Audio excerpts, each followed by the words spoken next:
Dust motes danced in the fading light, swirling in the last rays that pierced the stained glass window of the sacristy. It was an ordinary Tuesday, the kind of quiet evening that settles over an ancient parish like a comfortable shroud. I was cataloguing the liturgical vestments, their familiar scent of old incense and beeswax a calming presence, when I first saw it. Not heard, not felt, but saw. A letter, lying perfectly centered on the main altar, where only the body of Christ should rest. It hadn't been there moments before. No bell had rung, no sacristan had entered, no shadow had fallen across the threshold. It simply was. My breath caught. A foolish, superstitious reaction, perhaps, but even then a cold tremor snaked down my spine. The envelope was thick, cream-colored parchment, sealed with a meticulous crimson wax bearing the unmistakable crest of the Vatican, the crossed keys and triple tiara. Yet the script, a spidery, elegant hand, was utterly unfamiliar. It wasn't the precise, institutional calligraphy of the Curia, nor the rushed scrawl of a bishop. It felt older. Personal, in a way that made my skin prickle. It was as if the letter had manifested from the very stone of the altar itself, brought forth by a silent, invisible will. I approached slowly, my worn cassock rustling softly in the profound quiet of the nave. The air around the letter felt unnaturally still, heavy, as if it held its own oppressive atmosphere. My fingers, accustomed to the delicate touch of consecrated things, hesitated before lifting it. It was cool to the touch, almost unnervingly so. The weight was substantial, as if it contained not just paper, but an invisible burden. I should have stopped then, I realize now. I should have left it, called the diocese, anything but opening it myself. But curiosity, that insidious serpent, whispered that this was a holy summons, a direct message, perhaps even a test. I retreated to my private study, the envelope clutched like a hot coal. Inside, the light was dimmer, the room lined with forgotten theological texts and my own sprawling notes on obscure patristic writings. I broke the wax seal. It crumbled with an unnerving dryness, and unfolded the single sheet within. The language was Latin, of course, but archaic, dense, almost liturgical in its cadence. My eyes, trained in countless hours of biblical exegesis and ancient texts, immediately discerned the gravity in its words, even before their full meaning solidified. My throat tightened. A sudden, acute dryness made swallowing difficult. The order was simple, chillingly so. It commanded the immediate sealing of Chamber 7, a subcrypt beneath our cathedral, rarely mentioned, supposedly a forgotten ossuary. It was to be secured with specific, ancient liturgical rites and materials, detailed in exacting precision. A permanent guard was to be established, a vigil kept over what stirs below. And then the true decree: obey the rules. No explanation, no context, just those three chilling words, underlined not once, but thrice, as if the very ink strained with emphasis. It sounded less like an instruction, more like a dire warning. Chamber 7. I knew of it vaguely. A place whispered about by older priests, a cavernous space beneath the oldest section of the cathedral, predating even the Romanesque foundations. Legend said it contained the remains of forgotten saints, but others claimed older, darker things. Now, a shiver not of cold, but of primal dread shook me. What stirs below? The phrase resonated in my mind, an echo of something I'd perhaps read in some forbidden apocrypha, a half-forgotten theological nightmare. This was no ordinary administrative missive. This was an order from an authority I didn't recognize, concerning a reality I didn't want to acknowledge. For days, I moved like a sleepwalker, following the instructions with a meticulous, almost robotic obedience. The specified incense, the blessed oils, the ancient sigils drawn with consecrated chalk, each act felt less like ritual and more like an invocation of something I couldn't comprehend. The local stonemasons, simple men who just followed my requests without question, sealed the entrance to Chamber 7 with new, reinforced masonry. The air in the crypt grew heavy, thick with the scent of fresh mortar and the lingering perfume of the exotic frankincense I had burned. And as the final stone was set, a profound silence descended, not the peaceful quiet of a church at rest, but a suffocating hush that seemed to absorb all sound, all light, all hope. The rules dictated in the letter were insidious. Never approach the chamber alone, never speak its name aloud in its vicinity, never bring anything made of iron near it, always keep a vigil even if unseen, and most chillingly, never seek to know what lies within. This last rule, of course, was the one that truly damned me. My academic mind, always hungry for knowledge, rebelled. How could one guard against an unknown? What kind of entity commanded such specific taboos? My training, my life's work in the study of theological mysteries, screamed for answers. I convinced myself it was my duty, a scholarly pursuit to better understand the threat. I told myself I was only seeking to bolster my faith, to protect the innocent. I was wrong. I was only seeking my own undoing. I began to delve into the cathedral's archives, a sprawling, neglected repository of centuries of parish records, ancient missals, and forgotten histories. I searched for mentions of Chamber 7, for any reference to the order whose crest adorned the letter. What I found was piecemeal, terrifyingly consistent, and utterly damning. Cryptic marginalia in a 14th century monastic chronicle spoke of a locus damnati, a place of the damned, beneath the church. A 16th century bishop's diary hinted at an ongoing, sacred custody of something ancient and malevolent that predated Christ. And then I found it. A leather-bound, nameless codex tucked away behind a false panel in a long-forgotten section of the archives. Its pages were brittle, the script faded, but the language was undeniably the same archaic Latin as the letter. This codex, I now understood, was the true key. It spoke of entities beyond the veil of God's grace, of voices that twist the soul, of rituals not to banish, but to contain. It contained references to the Old Watchers, a shadowy, extra-ecclesiastical order that had existed since the early church, dedicated not to conversion, but to concealment. Their purpose, to guard sites of profound cosmic horror, to ensure the waking world remained ignorant of what truly slept or stirred beneath its foundations. The Vatican crest, on the letter, I realized with a jolt of ice in my veins, was a deliberate misdirection, a veil. The true authority was older, darker, more pervasive than anything Rome publicly acknowledged.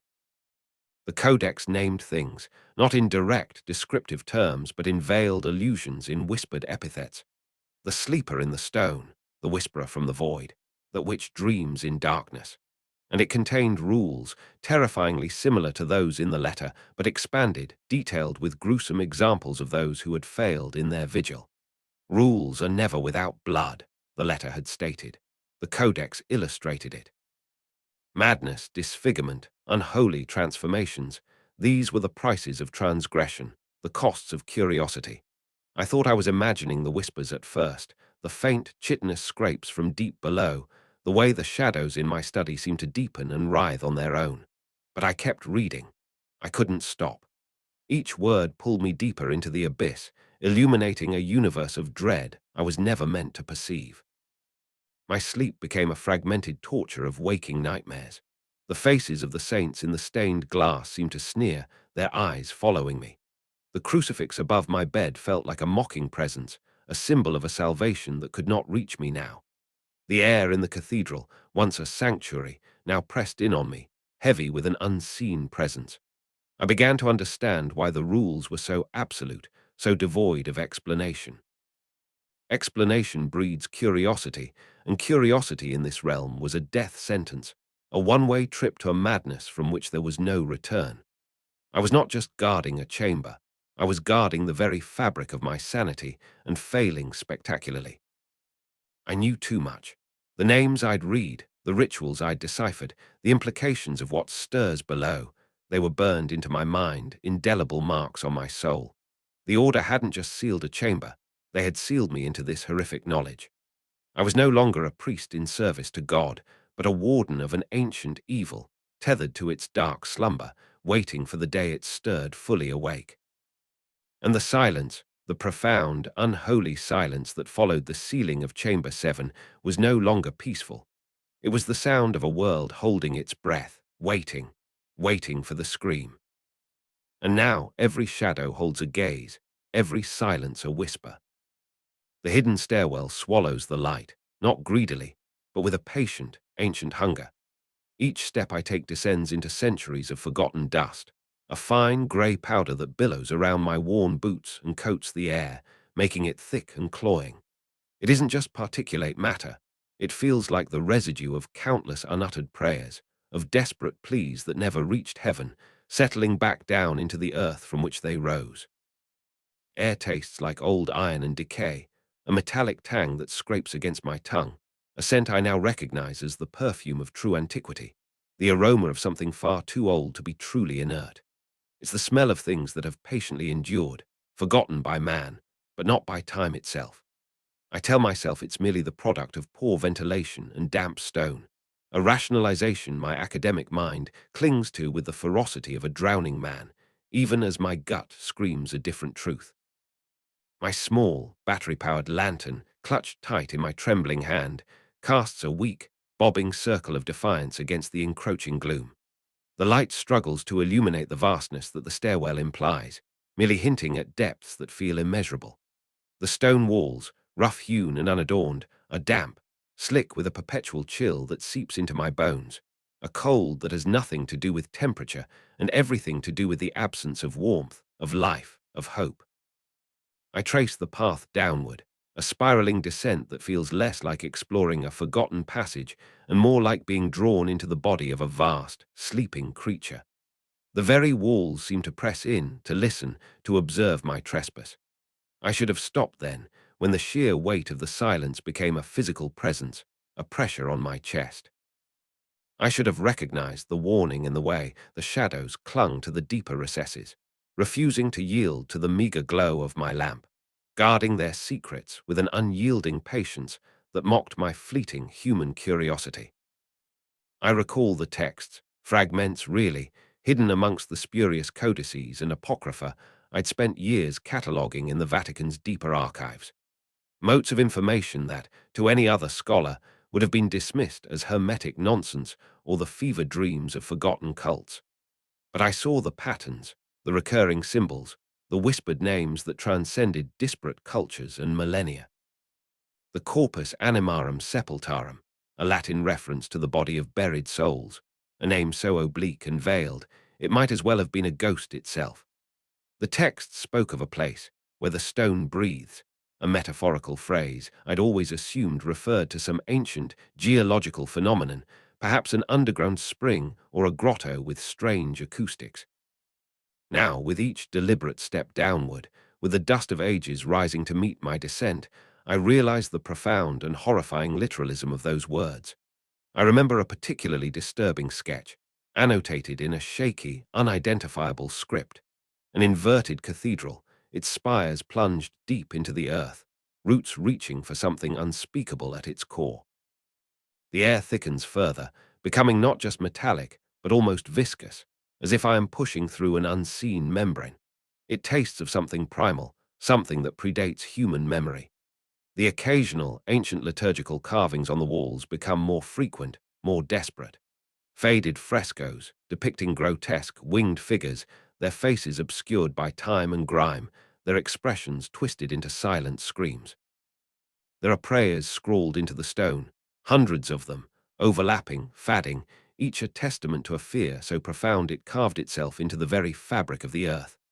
Sancta Mater, ora pro nobis, repeated endlessly, interspersed with what look like desperate exorcism rites, almost childlike in their frantic etching. These aren't just decorative elements. They are desperate pleas, cries for succor, monuments to a terror that consumed those who came before me. The thought makes my own breath catch in my throat, a dry, rasping sound that echoes unnervingly in the oppressive silence. I reach a landing, a small, circular antechamber, and here, inexplicably, a single, fat tallow candle flickers on a rough-hewn stone altar. Its flame, an amber teardrop, dances and shivers, even though there is no perceptible draught, no whisper of air. It pulses, as if in rhythm with an unheard beat. My heart, a frantic hummingbird in my chest, mimics its erratic rhythm.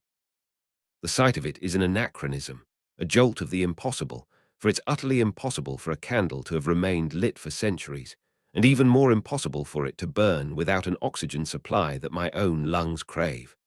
I approach it slowly, my shadow stretching monstrously behind me, a silent, dark companion in this subterranean nightmare. The wax, strangely, feels fresh, almost warm to the touch. This wasn't merely a historical relic. It was an active site, a place where someone had been, or was still. The realization chills me more than the pervasive cold of the stone. The stairwell continues, spiraling further down from this small, candlelit anomaly. My legs ache, my muscles protest, but a grim, morbid curiosity, a scholar's fatal flaw, propels me onward. I think of Professor Albright, my mentor, scoffing at the sensationalism of certain historical accounts, always insisting on empirical proof. Oh, Professor, if only you could feel this air, witness this light, hear what I'm about to hear. Empirical proof, indeed. I keep reading, metaphorically, the narrative of this descent unfolding around me, a story written in damp rock and fadding fear. I tell myself I am merely observing, documenting, but the truth is I am becoming entangled, pulled into the warp and weft of something I am utterly unprepared for. Finally, the stairwell opens into a vast, cavernous space. My lantern struggles to pierce the gloom, revealing only hints of immense pillars and an impossibly high, vaulted ceiling. But it is not the architecture that seizes my attention, nor the oppressive, sepulchral atmosphere that feels like a physical weight pressing down. It's the door. Impossibly large, forged from ancient, blackened iron, studded with rivets that look like petrified eyes. It stands at the far end of the cavern, silent and imposing. It doesn't look like a door meant to keep things out, but rather to keep something in. My breath hitches. This is it. This is where the labyrinth of forgotten texts and whispered warnings culminates. This is the heart of the living cathedral, the point where the stone ceases to be mere inert matter. And then I hear it. At first I attribute it to the echoes of my own ragged breathing, or perhaps the distant groan of settling earth. But it is too regular, too deep, too slow. It is not an echo. It is a presence, a low, rhythmic thrumming that vibrates through the very stone beneath my feet, resonating in my teeth, in my bones, in the deepest hollows of my chest. Inhale, a vast, slow draw of air, a sound like a distant, collapsing mountain or the sigh of an ocean. Exhale. A long, rumbling release, a low, guttural murmur that seems to stretch for an eternity, carrying with it the scent of damp earth and something else, something indescribably ancient and alive. It is slow, steady, utterly devoid of any human rhythm. It is not animalistic in the way a beast breathes. It is titanic, elemental. It is breathing as though the very stone itself, the colossal, ancient structure, has a heart, has lungs, and is slowly, patiently drawing breath. I stand frozen, the lantern beam trembling violently in my hand, reflecting the tremor in my entire being. My academic certainty, my rational mind, my carefully constructed worldview shatters into 1,000 irreparable pieces around me. This isn't a metaphor. This isn't some clever turn of phrase from a long-dead Gnostic. This is real. The stone breathes, and it is not empty. There is something behind that iron door, something so immense, so slumbering, that its very respiration echoes through the bedrock.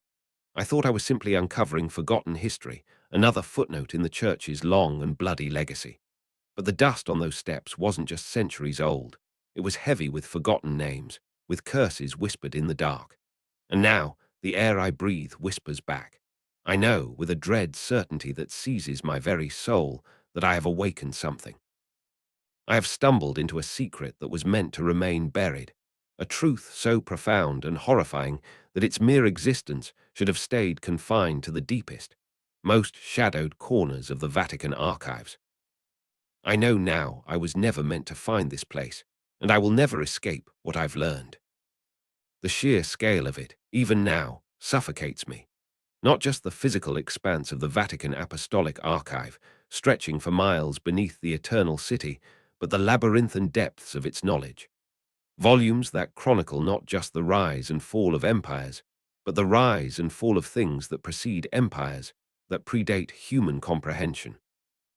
My early assignments, when I still believed in the sanctity of my calling, involved the careful cataloguing of such texts, a process they assured me was merely academic, a preservation of history. They lied. They always lie, by omission if not by direct falsehood. The truth, the one I pieced together from forgotten marginalia and coded annotations, is far more terrifying. These weren't just books. They were prison walls, wards, testimonies against entities that should never have existed, never been named. Among the strictest, most fundamental directives regarding the deepest, most secure sections of the archive, the ones requiring triple clearance and a prayer for safe passage, was the first rule. Its simplicity was chilling. Nomen non vocia in abyssum. Do not call a name into the abyss. It wasn't a suggestion, not a moral guideline. It was a categorical imperative, reinforced by tales of unspeakable consequence, whispered in hushed tones by the oldest custodians, their eyes holding a distant, unfathomable horror. The abyss, in this context, wasn't merely a poetic reference to profound darkness. It referred to the sealed chambers far, far below the archives proper, places where something ancient and utterly malevolent was supposedly kept dormant. The rule was clear. No invocation, no communication, no acknowledgement. Above all, no names, especially not your own. I should have stopped when I first encountered the journal of Father Alaric, the chamber's lead warden for the better part of 3 decades. His entries, meticulously detailed, described the oppressive weight of the silence, the constant, low thrum of the containment wards, the sense of being forever poised on the edge of something immense and predatory. He wrote of the psychological toll, the insidious doubts that would creep in, making one question if the silence was truly empty or merely holding its breath. But I kept reading, driven by a morbid curiosity, an academic rigor that I now recognize as pure, unadulterated hubris. I thought I was simply studying historical accounts of psychological strain under extreme conditions, but I was, in fact, laying the groundwork for my own unraveling. The incident occurred during the vigil of the youngest priest, a fresh-faced seminarian named Thomas, assigned to the deepest monitoring station, a punishment, perhaps, for some minor transgression, or a test of faith, depending on who you asked. The chamber he oversaw was specifically designed for remote observation, a place of oppressive, light-swallowing darkness, broken only by the dim, flickering runes etched into the ancient stone and the glow of archaic monitoring equipment. The air itself was thick, heavy with the scent of ozone and something else, something metallic and cold that seemed to permeate the very fabric of existence down there. Thomas's duty was simple: observe, record the fluctuations in the wards, and remain silent. He performed this duty for weeks, a silent sentinel against an unseen threat, his breath the only sound in a world devoid of it. Then one night the silence shifted. It didn't break, not audibly at first. It merely changed its texture, became less absolute, more expectant. Thomas, as his sworn testimony recounted, a testimony I discovered tucked away in a subsection labeled anomalous psychic distress, felt a prickle at the back of his neck, the inexplicable certainty of being watched. He dismissed it as fatigue, the mind playing tricks in the deep, unyielding dark. He stared at the runes, willing them to remain steady, willing his own sanity to remain intact. Then it came. A sound. Not from the chamber walls, not from the equipment, but from the darkness itself. A whisper, impossibly soft, yet utterly clear, articulating a single syllable. His name. Thomas. He insists to this day, his eyes vacant and distant, that he did not answer. He insists he merely froze, a statue of terror, his heart a frantic drum against his ribs. But the rule, the inviolable first rule, was not about vocalizing a name. It was about acknowledging it. And the whisper, whether he spoke or not, was an acknowledgement of his presence, a bridge extended. The echoes began almost immediately. Not reflections of the first whisper, but entirely new voices, layered and multiplying, filling the chamber with his name. Thomas! Thomas! Thomas! Each iteration more insistent, more guttural, less human.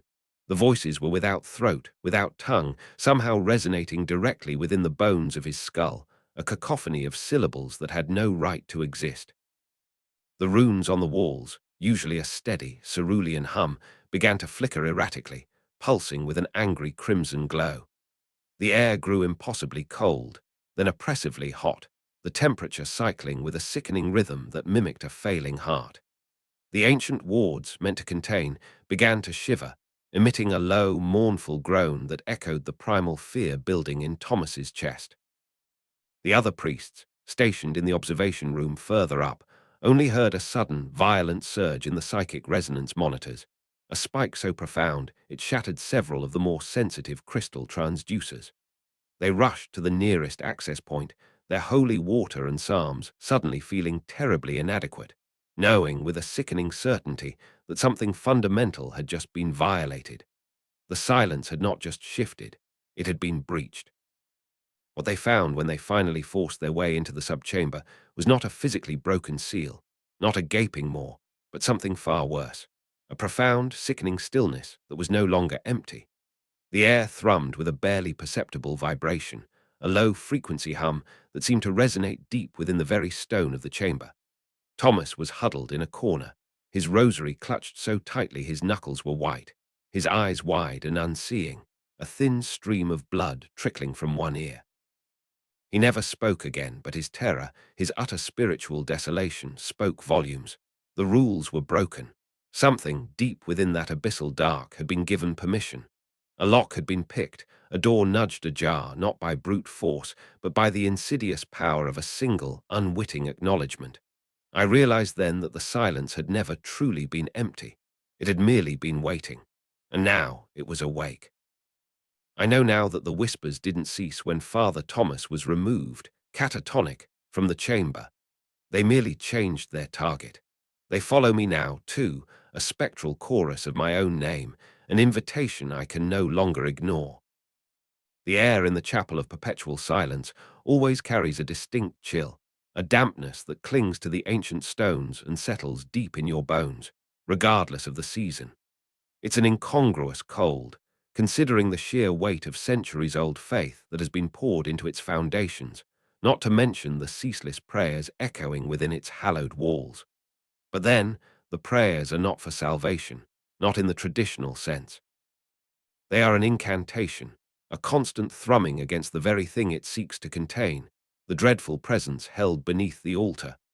I've known this for a long time, understood the true purpose of the Vatican's most guarded secret, a knowledge gleaned from forbidden codices I was never meant to access, texts that spoke of things far older and more terrible than any scripture dared to confess. I should have stopped then, when the first whispers of the verbum obscura began to twist my understanding of divine order, when the true nature of their holy guard became clear. But curiosity, as they say, is a cruel mistress, especially when cloaked in the guise of scholarly pursuit. I thought I was simply uncovering history, not becoming a part of its unfolding terror. For weeks, my observations were confined to the subterranean depths, the meticulous analysis of containment sigils, the deciphering of archaic rituals designed to shackle something beyond human comprehension. My attention was fixed downward, to the prison, the abyssal pit where it resided. But then, the chapel above began to draw my gaze upward. The frescoes on the vaulted ceiling, glorious depictions of saints and martyrs in a riot of gold leaf and vibrant pigments, had always been a source of quiet contemplation. Their eyes, painted with an almost ethereal light, seemed to gaze beyond the physical realm, fixed on some unseen celestial glory. A comforting illusion, a testament to faith's enduring power. Or so I believed, until the shift began. It was subtle at first, a trick of the light, I told myself.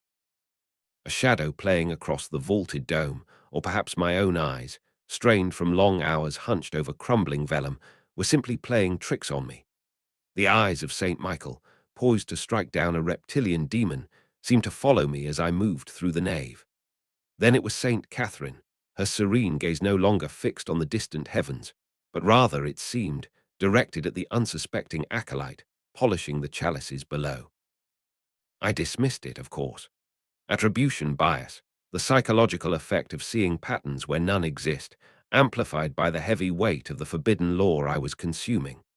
The texts, bound in flesh and sealed with symbols that still prickle my skin to recall, spoke of sentient observation, of a consciousness that could perceive beyond conventional means, even through inert matter. The Liber Daemonum detailed how such entities could project their awareness, how their true sight was not limited by physical form, but an omnipresent current flowing through the very fabric of existence, particularly when contained, forcing a constant expenditure of energy to maintain its sensory dominion.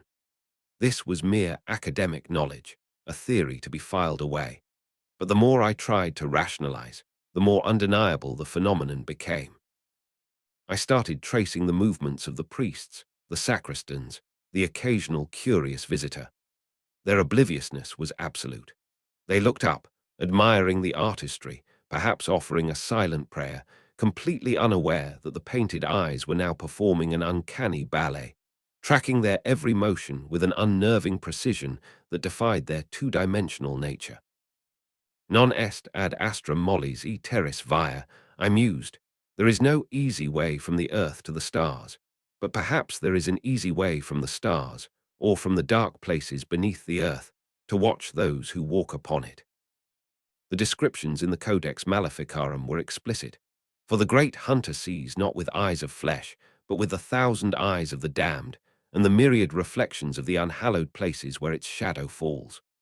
These lines, once abstract and poetic, now resonated with a chilling, literal truth. The chapel, I realized with a growing dread that tightened its grip around my throat, was not just a ceiling over it. It was a skin, a membrane.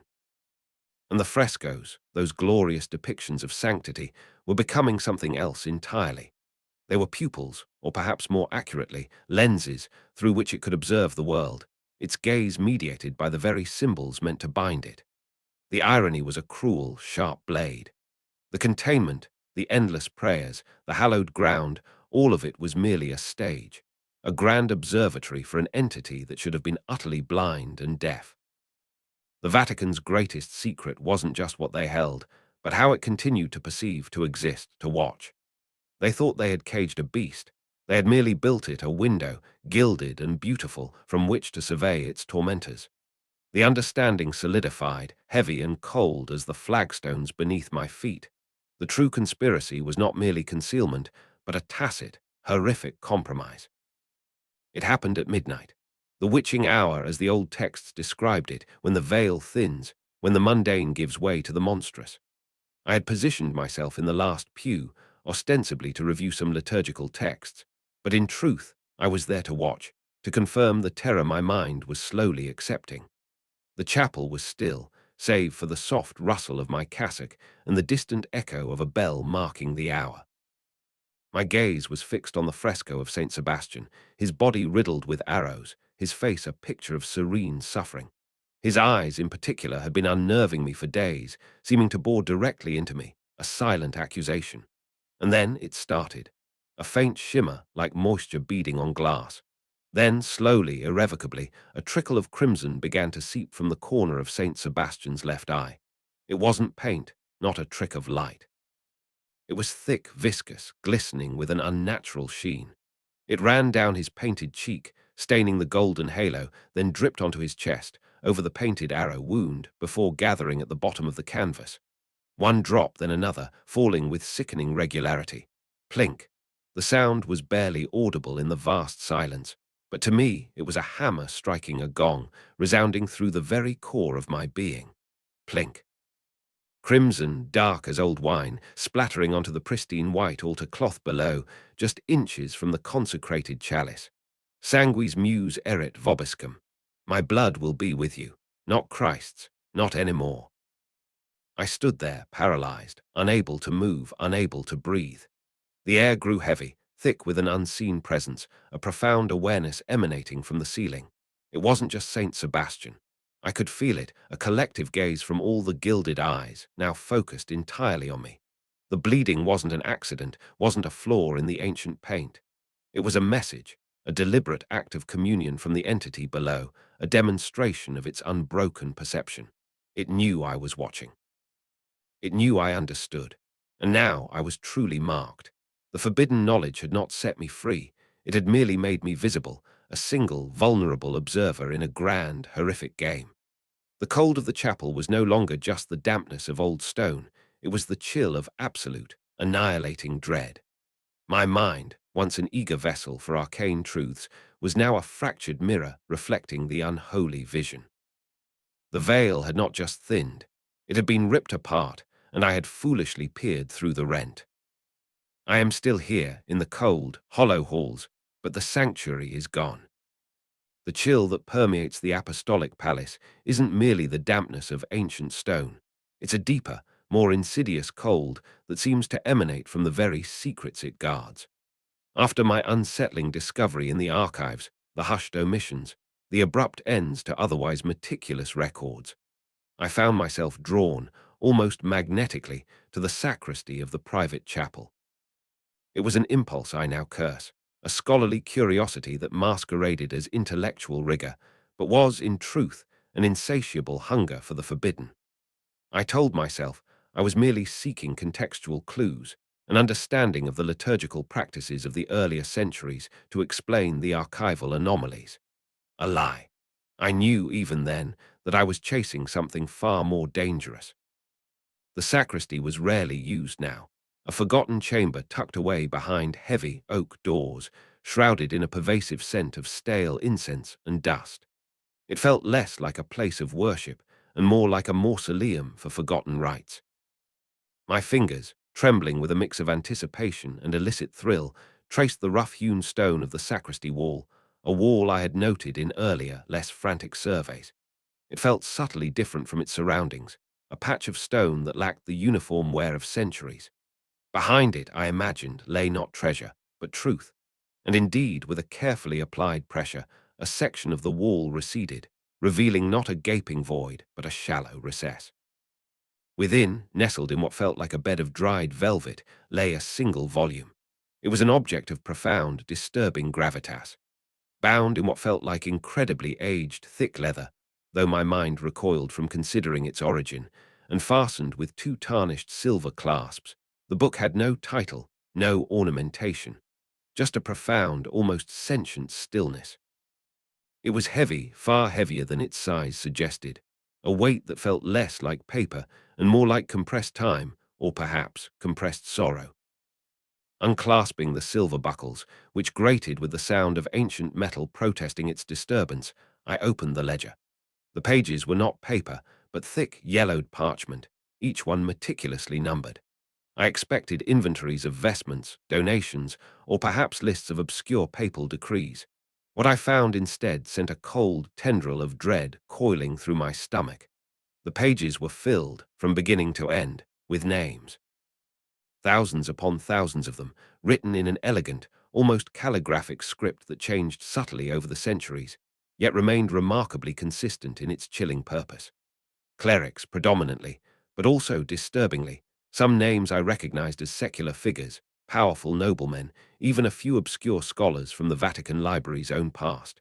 Each name was crossed out, not with ink, but with a fine, black ash, somehow seared into the parchment, indelible and absolute. It wasn't smudged. It was an integrated part of the page, as if the very fibers of the parchment had absorbed the darkness.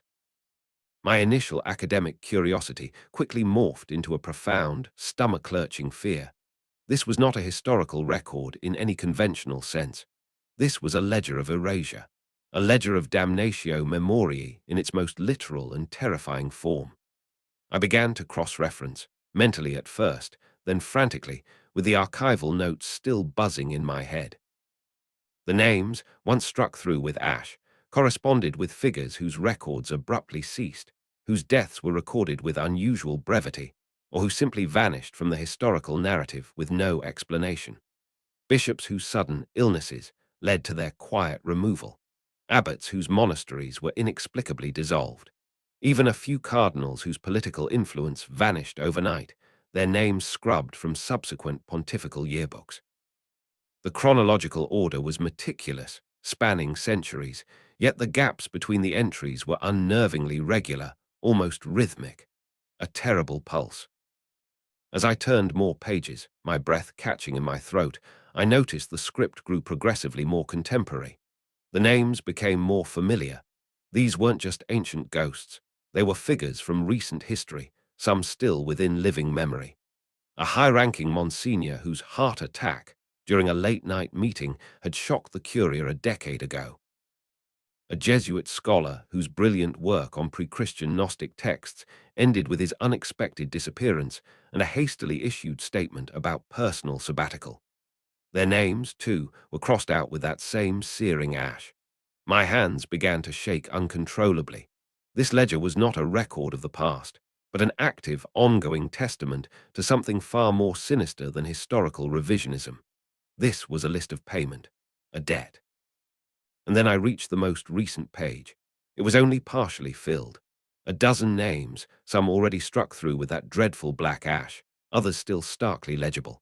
I recognized a few men whose recent, unexplained deaths had been quietly, swiftly dismissed, and at the very bottom an unfinished line, blank, waiting. The parchment felt impossibly cold beneath my trembling fingers. I stared at it, my mind refusing to accept what my eyes were seeing. A profound silence descended upon the sacristy, as if the very air itself held its breath. My heart hammered against my ribs, a trapped bird desperate to escape. I tried to rationalize it, to tell myself it was merely an incomplete historical document, perhaps awaiting the next entry for some mundane administrative purpose. But the cold dread that was seizing me was anything but mundane. And then it began. A faint shimmering, a subtle darkening at the very bottom edge of the blank line. It was not a shadow. It was a viscous obsidian fluid coalescing from the very fibers of the parchment. Slowly, agonizingly, it began to seep upwards, gathering itself, twisting, forming the first tentative stroke of a letter. A capital letter. I watched, paralyzed, unable to move, unable to breathe. The ink was not being applied to the page. It was emerging from it, self-generating, writing itself into existence. And as the second stroke formed, then the third, I recognized it. The unmistakable, terrible, perfect curve of the first letter of my own name. My full, given name. I thought I was imagining it, a trick of the light, a hallucination born of fear. But the ink kept rising, thick and dark, forming the second letter, then reaching for the third. I should have slammed the book shut. I should have hurled it into the deepest oubliette, set fire to the sacristy, anything to unsee what I was witnessing. But I was frozen, my gaze locked on the page, watching my fate being meticulously, irrevocably inscribed. The ledger wasn't written by hand. It was written by debt. I am irrevocably linked now, to a darkness I was never meant to comprehend. The hushed sanctum of the Librarium Malorum was my sanctuary for so long, a place where the dust of centuries settled on forgotten truths and condemned lies alike. I, a mere academic, obsessed with the interstitial spaces of canon law and apocryphal exorcism rites, imagined myself an intrepid explorer of the mind, safe behind the formidable walls of the Vatican's secret archives. I remember the chill in the air, a constant companion that had nothing to do with faulty climate control and everything to do with the sheer weight of what was stored there. It was a silence so profound it seemed to press in on the eardrums, almost a physical presence, much like the one I now cannot escape. I should have recognized it then, that peculiar quiet, as the first, most fundamental rule of the thing that now hunts me. It was the primordial hush, the enforced calm that cradled its nascent understanding. My focus, for months, had been a series of fragmented liturgical codices, bound in cracked, nameless leather, catalogued only by cryptic sigils and accession dates long predating the Great Schism. Among them, I found what I initially believed was a particularly verbose and convoluted manual for the Daemonum Vinctum, a set of rites designed, so I thought, to shackle the most recalcitrant entities. Its pages, brittle and yellowed, spoke in dense, archaic Latin, not of direct commands to the demonic, but of precise, almost agonizingly detailed instructions for the priests themselves. Thou shalt not speak save for the prescribed litany. Thy gaze shall be unwavering, fixed upon the sigil, not for thy protection, but for thy communion. Thy body shall be rigid, a vessel of unyielding faith, a conduit of the sacred form. I remember a perverse fascination taking root, a scholar's hunger to understand the extreme spiritual discipline required. I thought I was delving into the absolute piety of an earlier, more fervent church, not dismantling the very walls of hell. But I kept reading, cross-referencing these directives with other forbidden grimoires I had painstakingly translated from forgotten tongues, texts that the Holy Office itself had ordered burned centuries ago, yet somehow, paradoxically, kept copies of. The more I read, the more a gnawing unease began to settle in my gut. These weren't just strictures for the priest, they were observations. To watch without speaking, it commanded, is to offer the eye as a window. To pray without moving, it continued, is to present the unresisting form for ingress. My mind, trained in the meticulous dissection of ancient languages, began to see not spiritual fortitude, but horrifying vulnerability. The priests were not jailers.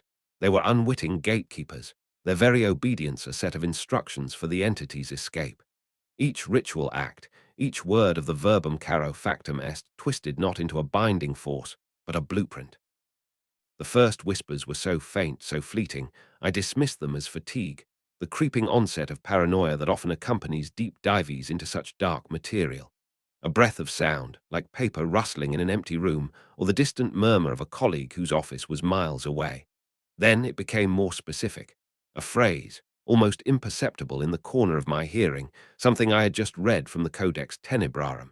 Exi et in veni locum. Come forth and find a place.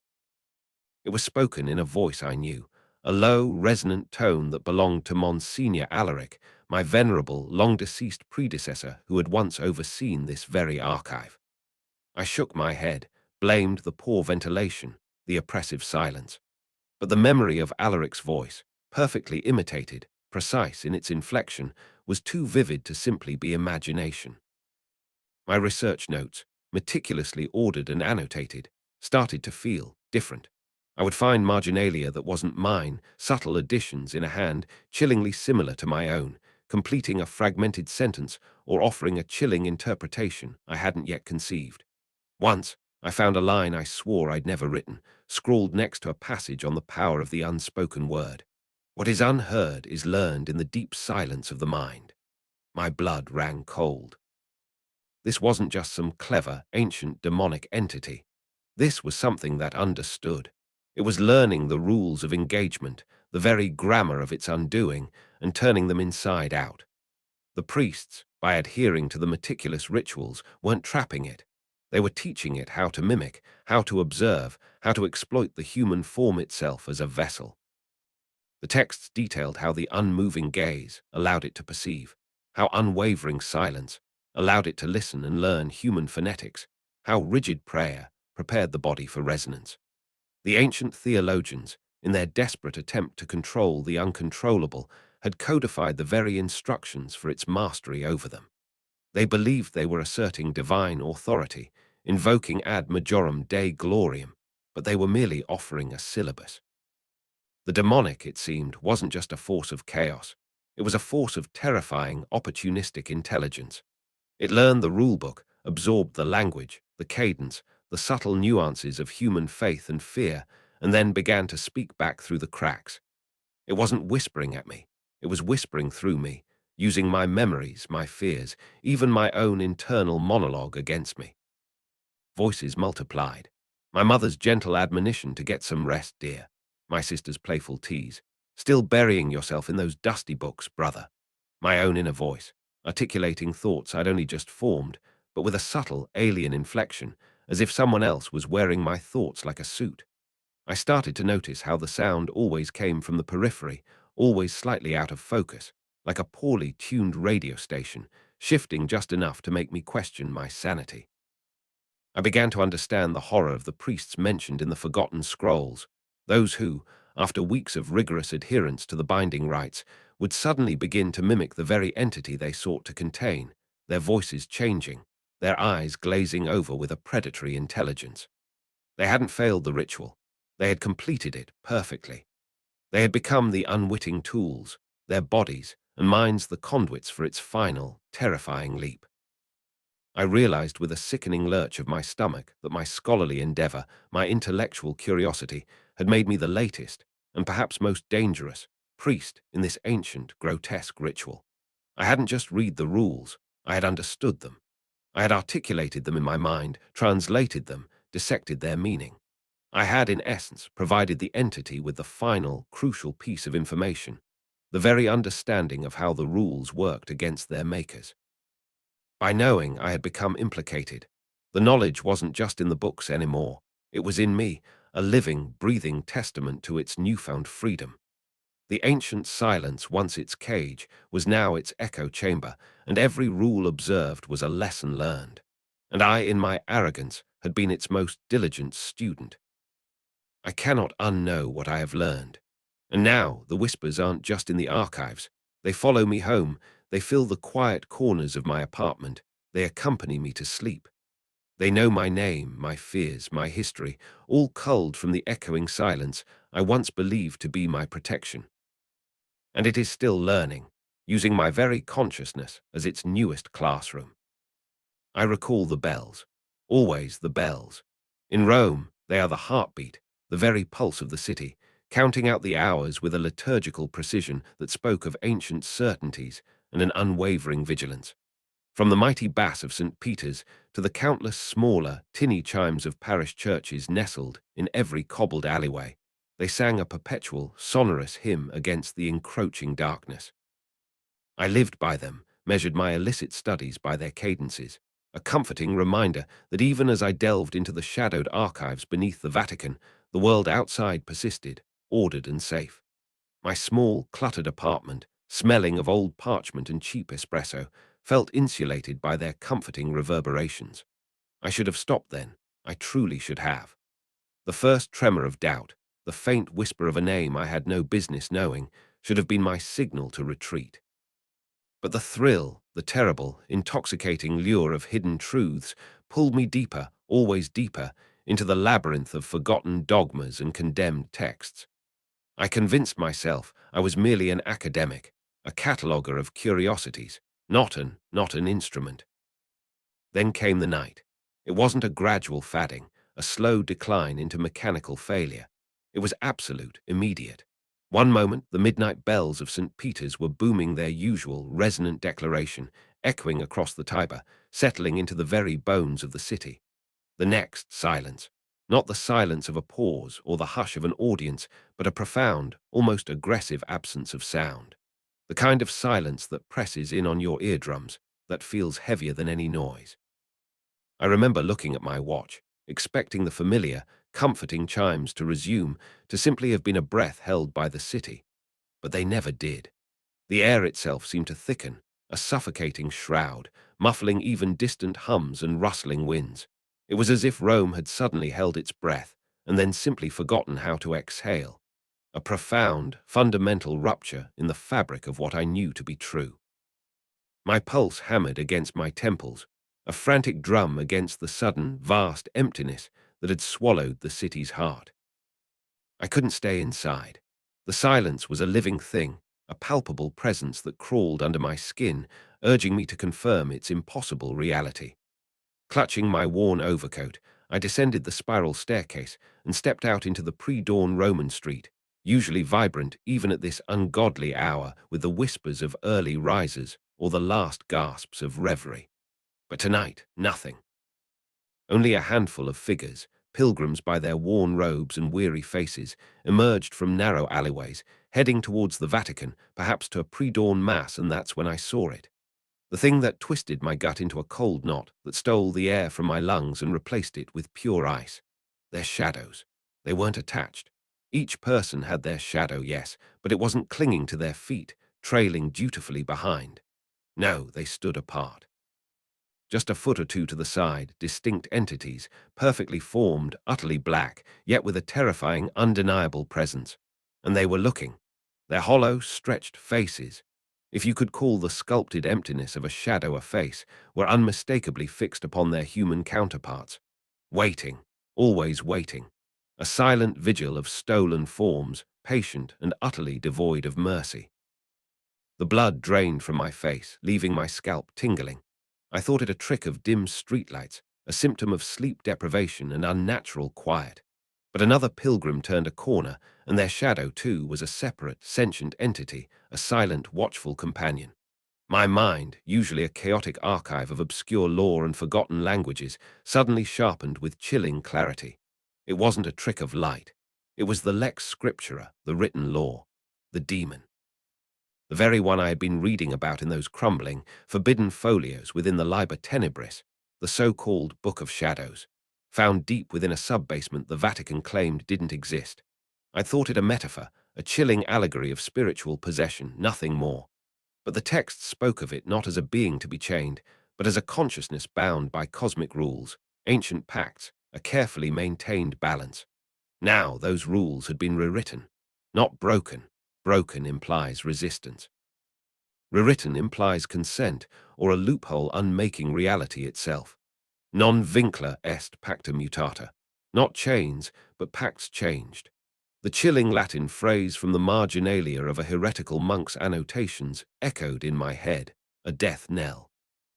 I stumbled, almost falling, my gaze darting from the detached shadows to the few priests who now hurried past, their cassocks rustling in the impossible silence.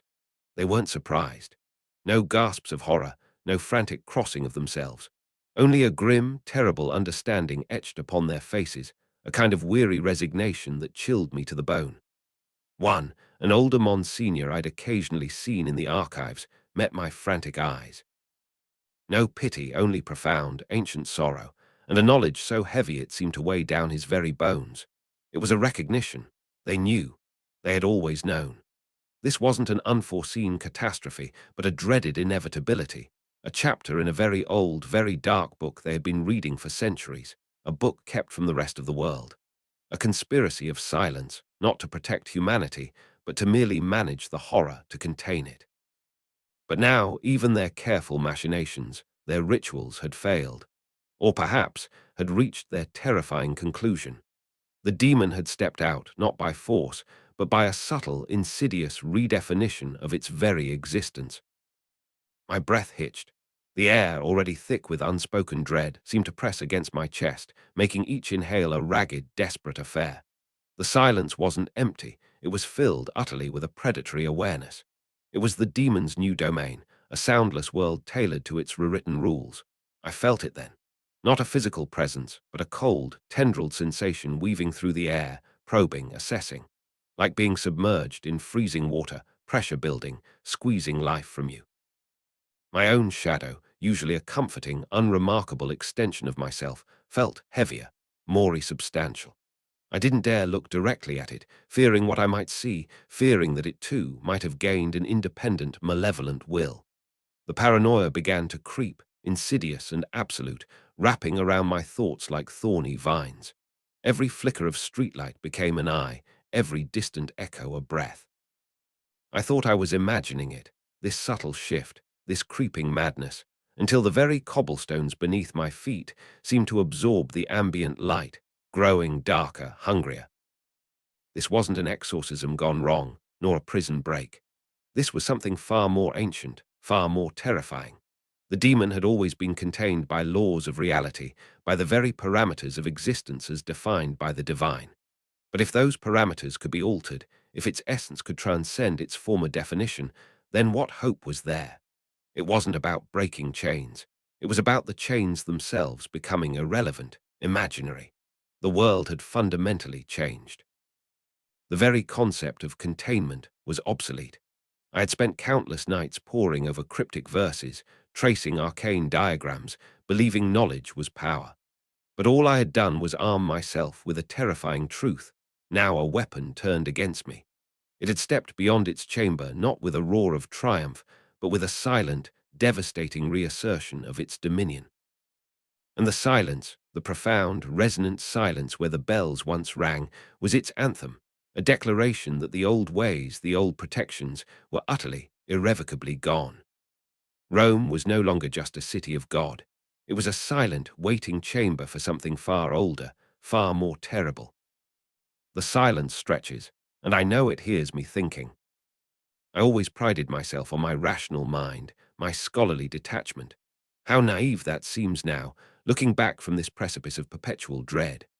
I was a man of the cloth, yes, but also a man of relentless inquiry, drawn to the margins of ecclesiastical history like a moth to a forbidden flame.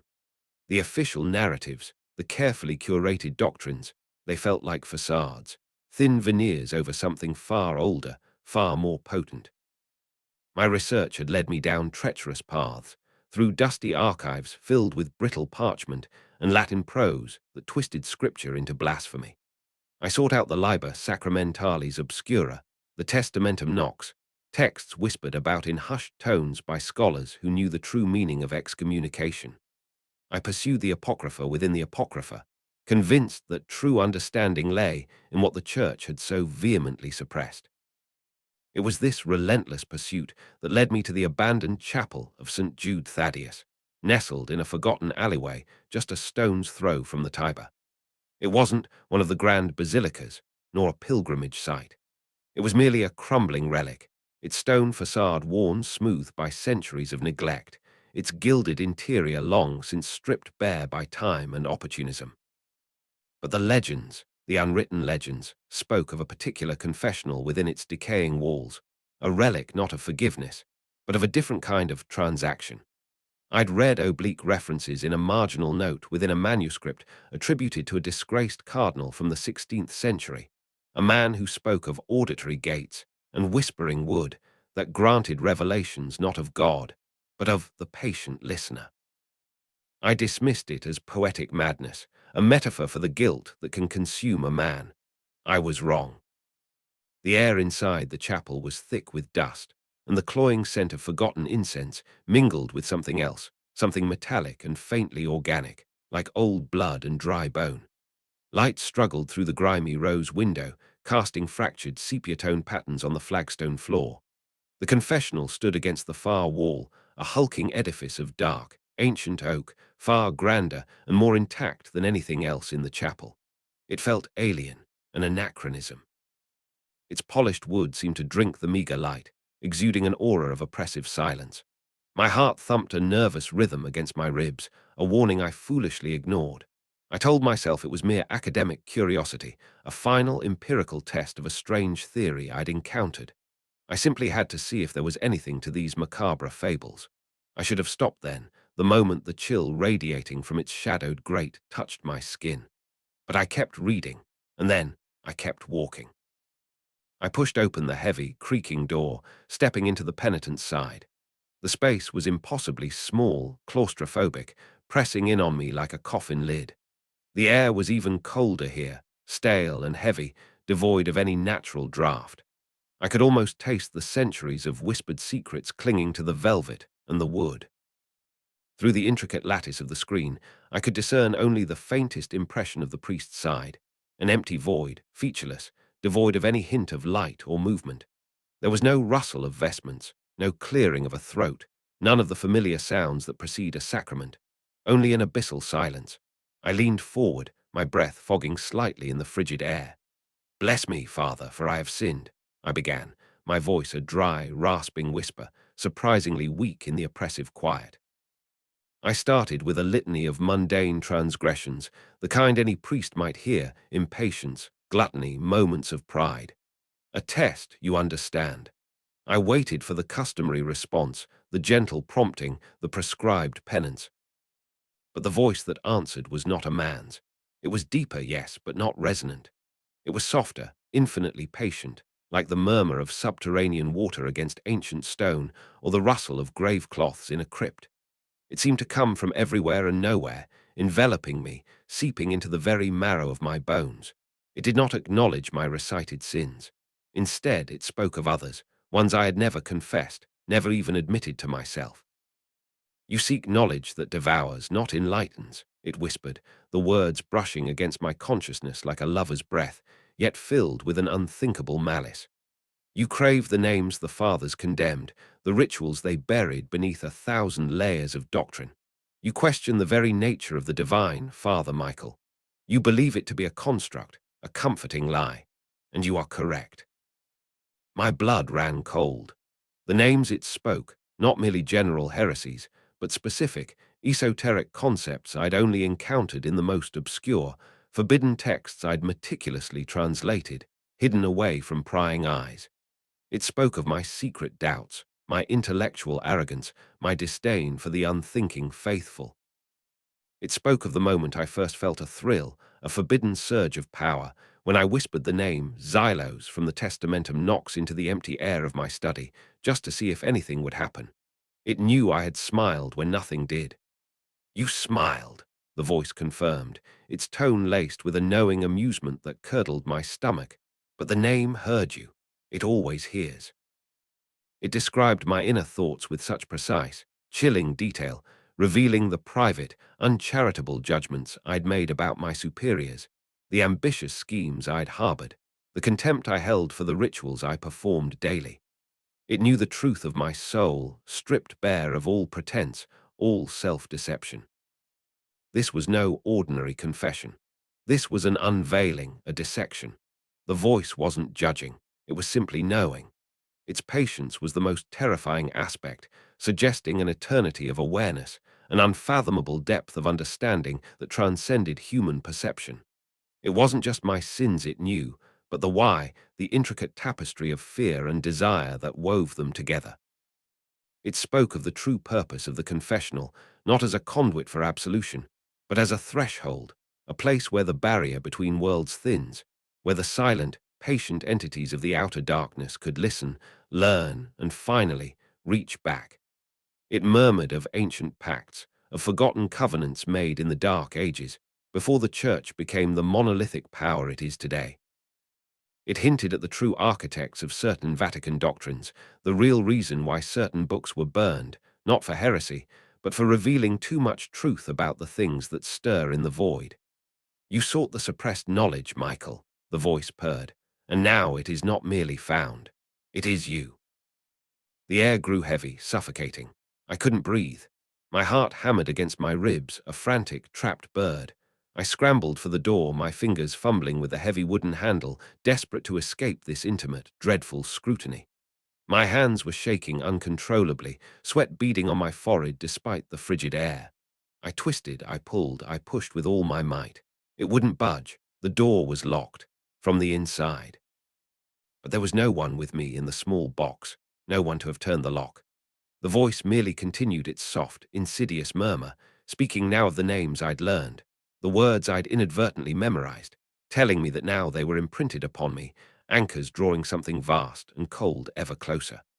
The revelation that the door was locked by unseen forces, that I was trapped in this tiny, haunted space, sent a primal scream tearing through my throat, though no sound escaped my lips.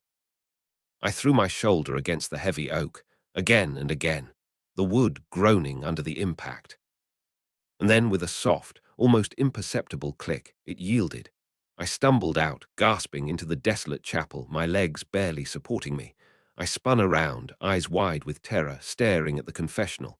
It stood silent, imposing, its door now ajar, a blackmoor in the fading light. No one emerged. The priest's side remained an empty, shadowed void. The entire chapel was deserted, just as it had been when I entered. But I was no longer alone. The words of the voice, the knowledge it had imparted, the terrible, intimate truths it had laid bare, they were now irrevocably mine. They had burrowed into my mind, replanting my own thoughts with something alien and unspeakable. The Vatican's conspiracies, the forbidden books, the names that summon, they were no longer abstract academic concepts. They were real, they were active, and they had just claimed me. I should have stopped when the warnings became too clear, when the shadows deepened, when I realized the texts were not merely historical curiosities, but instructions. The air in this subterranean vault, this crypt of forgotten truths, still clings to my clothes, even now. A thin, cold dampness that never truly leaves, an olfactory memory of parchment rot and consecrated dust. I breathe it in, a constant reminder, a subtle poison. I remember the feverish excitement, that insatiable scholarly hunger, which drove us deeper into the labyrinthine archives. We knew, in that misguided arrogance, that the Vatican had redacted more than just inconvenient historical facts. They'd buried rules, proscriptions, the very instruction manual for cosmic dread. We were so certain, so blindingly confident, that finding the missing pieces would grant us mastery, not servitude. I should have stopped then, when the first faint whispers of the old prayers began to echo in the silent chambers, when the shadows seemed to thicken into something more substantial than mere absence of light. But I kept reading, kept searching, desperate for the full truth. The chamber itself was a forgotten appendix to an even more forgotten library, a stone sarcophagus filled with knowledge that had been deemed too dangerous for even the most sequestered cardinal. We sifted through it all. Vellum scrolls brittle as ancient bone, ledgers bound in human skin, tablets inscribed with glyphs that seemed to writhe beneath the lantern light.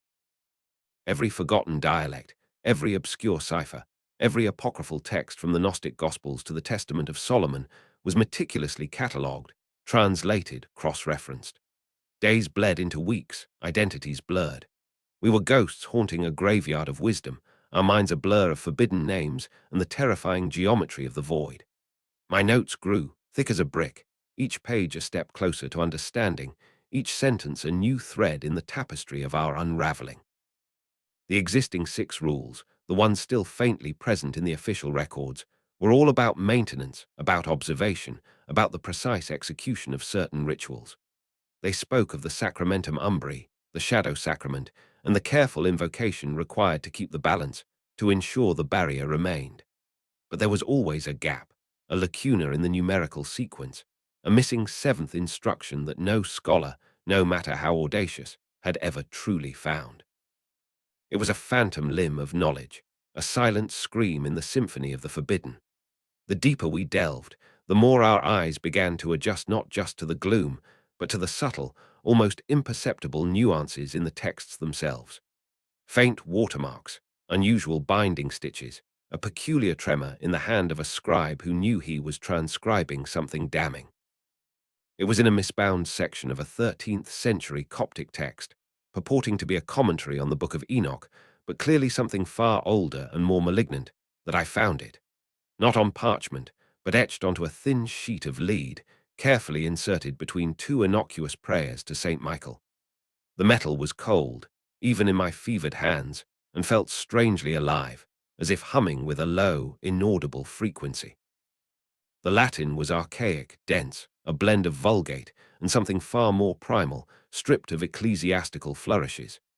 I remember the feeling, a sudden, inexplicable dread that gripped my throat, tightening my breath. It wasn't just the words, but the absence around them, the way they seemed to drink the light, making the shadows deepen at the edges of the page.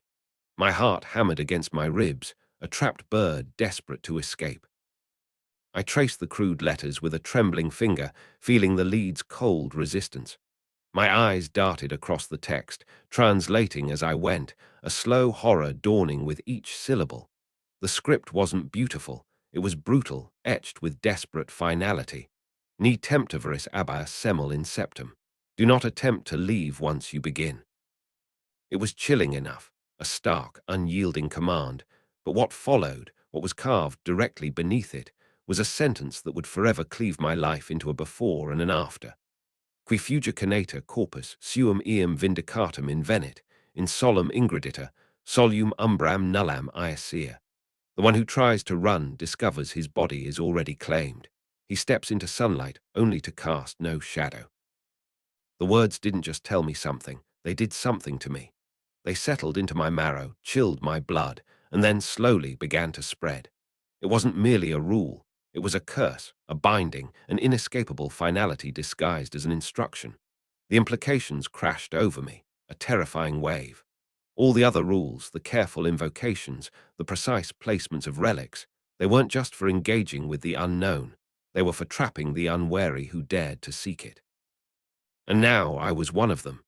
The panic was cold, crystalline, a perfect blade turning in my gut. I tried to dismiss it, to rationalize it as a symbolic warning, a deterrent against abandoning the sacred work. But the lead felt heavier, colder, its weight pressing down on me, asserting its truth. I remember clutching the lead sheet, my knuckles white, the blood draining from my face. My mind, usually a fortress of logic and reason, splintered into 1,000 paranoid fragments. Claimed. What did that mean? Not possessed, not haunted, but claimed. A legal term, an ownership, a forfeiture. It implied a silent transfer, an insidious occupation already completed. The shadowless man. The image seared itself into my brain. A figure walking in the bright, unfiltered light of the sun, his form whole, distinct, yet leaving no impression on the ground behind him. A horrifying void, a testament to an inner emptiness, a body without a soul's anchor. It was a complete obliteration of presence, a living ghost, visible yet fundamentally absent from the world's natural order. I thought I was imagining it at first, the way my own shadow seemed to waver, to thin at the edges when a stray beam of sunlight, filtering through a high, grimy grate, landed near my feet. I dismissed it as optical fatigue, the strain of too many sleepless nights poring over arcane texts. But then the feeling began, subtle at first, a faint tremor just beneath my skin, as if an invisible membrane had been drawn taut around my body, separating me from myself. My limbs felt distant. My own movements, familiar and intuitive moments before, now felt orchestrated by some unseen hand, a puppetry of my own flesh. I tested it, furtively, standing in the path of the narrow sunbeam, just to the edge of its light. My shadow was there mostly, but there was a vague, disquieting transparency to it, a lack of the sharp, solid definition that should have been present. It was as if my form was not quite solid enough to fully block the light. The true horror set in when I tried to leave. Not to abandon the work, not to flee entirely, but simply to step outside, to walk into the familiar streets of Rome, to feel the mundane, reassuring press of the real world. I approached the heavy, iron-bound doors of the chamber, a door I had entered so many times before. My hand reached for the cold metal, but my fingers, they brushed against it without quite feeling the contact. A dullness, a profound disconnect, had taken root in my nerves. My arm felt like a foreign appendage, an object I was observing rather than controlling. And then I saw it, reflected in a polished section of the door's ornate frame, a figure, undeniably me, but with an odd, almost imperceptible translucence to the edges of its form. And behind it, on the dusty floor, there was no shadow. There was only a faint, shimmering distortion, a ripple in the air where my shadow should have been. The sun, a sliver of true, unfiltered sun, poured through a gap in the ancient masonry directly onto the floor, strong enough to cast the deepest of shadows. But there was nothing, just the bright, unforgiving light on the stone, and my form standing there, solid to the eye, yet utterly absent from the world of reflections and impressions. It was as if my existence had become provisional, a temporary projection, a mere illusion of being. The silence in the chamber suddenly felt deafening, the oppressive weight of unseen eyes, a chorus of unspoken verdicts. I was not just trapped. I was already gone, merely occupying a shell that once housed a man named Dr. Codex. I am merely recounting this now, a voice from the void, a record keeper of my own eternal damnation, a cautionary tale whispered through a conduit that is no longer truly mine. The true horror isn't the trap. It's that I'm still here, still aware, watching as my body slowly, subtly, becomes less and less mine. The air in my study is perpetually thick now, not with the dust of ancient tomes, but with something far more insidious, a subtle tang of ozone and old, forgotten blood. It clings to the leather-bound spines, infiltrates the very fibers of my cassock, and perhaps most terrifyingly, settles deep within my lungs. The rules, the sacred doctrines that once defined my every waking moment, my every breath within these hallowed yet increasingly profane halls, are no longer mine to obey.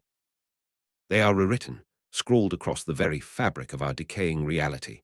I find them in the morning, etched into the plaster of the refectory walls, shifting subtly in the faint light. Not in ink, but in something that glows with a faint, internal luminescence, like 1,000 tiny phosphorescent worms. They are there when I close my eyes, pulsating behind my eyelids, words I understand despite never having learned the script, phrases that curl and writhe with alien grammar. And in my dreams they are chanted not by human voices, but by a chorus of 1,000 fractured echoes, each one a memory of my own voice, twisted, stretched, and finally broken. The Vatican still sends its missives, of course. They arrive with the regularity of a funeral toll, large envelopes bearing the papal seal. But the wax, once a proud crimson, is now a dull, obsidian black. It flakes away like dried ash when I touch it, revealing pronouncements that are utterly, chillingly hollow. Instructions to maintain protocols, ensure containment, restore order. They are relics of a time that no longer exists, echoes from a dying institution that understands nothing of the insidious tide that has already breached its most guarded bastions. They speak of sealing what is already free, of binding what has shed its chains. Their words are a cruel joke, a macabre jest whispered in a dying language. Non est reverti, I murmur to the empty air, the Latin tasting like dust in my mouth. There is no turning back. They write to me as if I am still the same Dr. Alistair Finch, the humble archivist, the diligent scholar. They do not know what I have become, what we have all become.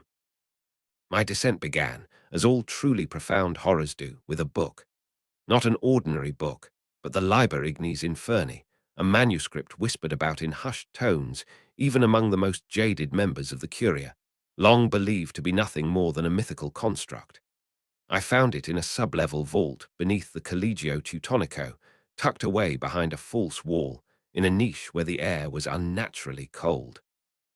It was bound in what appeared to be human skin, smooth and unnervingly supple, with clasps of tarnished silver.